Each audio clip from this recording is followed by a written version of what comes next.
Hey, Peter. I'm just wondering if you take an overall look at the 3 games. Is there one, big adjustment you're looking to make going into Game 4?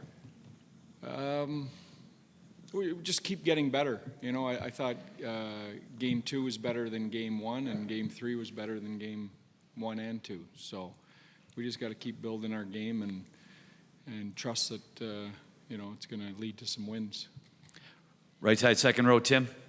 Yeah, I know Mikko doesn't have to be the guy to step up and score, but given the kind of games he gave you, a couple against Colorado, a couple against Winnipeg, how much could you use something like that going in? Yeah, absolutely. I think, listen, their best player, scored last game. So I think this time of year you rely on that. Now, having said that, their best player didn't score a lot before this series, and they had other guys carry them. So we have to get some of that too. We can't wait around for Mikko to score. I think Mikko is going to get his goals. He's still getting good looks. I think they're eventually going to go in, but the other thing is we're generating enough chances to score. We got to finish. Left side standing, Nick. Hey, Nick. Two-parter. I know you won't go into specifics, but what's the process with Rope from here until game time? Not much. I mean, heal and get better, and we'll cross our fingers. He'll try it again and warm up, and we'll see. And just with his speed and rush ability, Knobloch was in here talking about how they know what a good rush team you are. Like, how does that change things if he's not in the lineup, right? You lose your number 1 center, but also a speedy guy who's great on the rush. Yeah, hard to replace, but I thought our group did a real good job last night of that. I didn't think it affected our it might have affected our finish. Maybe he sticks one in the net, but I didn't think that it affected our offensive game. I thought we got a real good response from our group, considering our number 1 center was out of the lineup. Left side, second row, Pierre.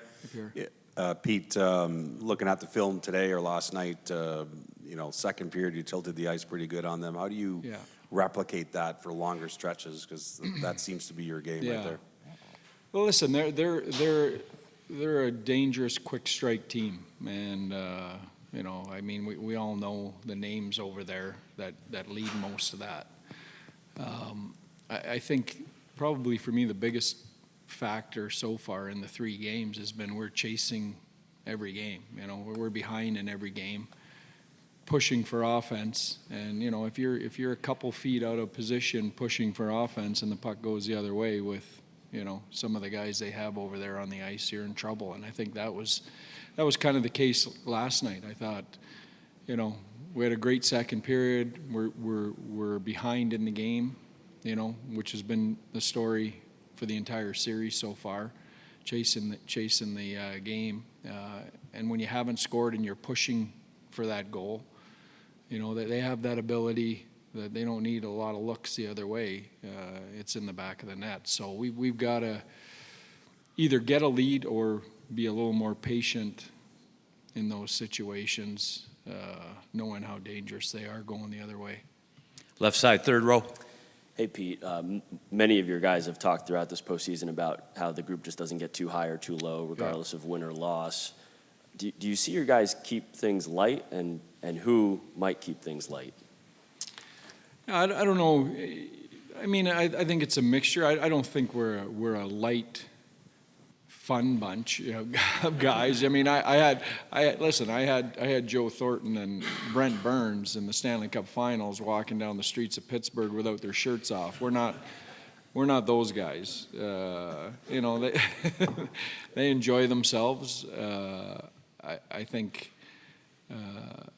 they're a serious group, but they have a quiet veteran confidence to them about being comfortable playing this time of year and being comfortable playing in these situations, behind in series, in tight games.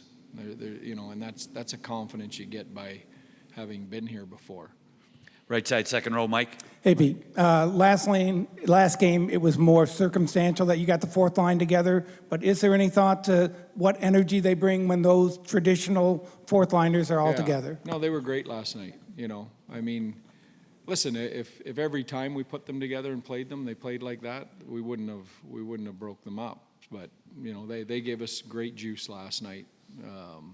And you know what? When we get them back out there together, if it's tomorrow night or the next night, you know, we need the same thing. Stay in that same row, Leah. Hey, Pete.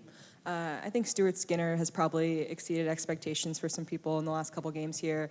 Jake's been so good for you in the latter half of series. What's kind of the key of capitalizing on maybe the goaltending advantage you had entering this series? Well, I mean, one, I'm not surprised by Stuart Skinner. I mean, I saw it last year, so you know, I think we expected him to be good, and he has been good. And you know, the last person in our group I'm worried about is Jake Ottinger, and you know how he's going to play here going forward.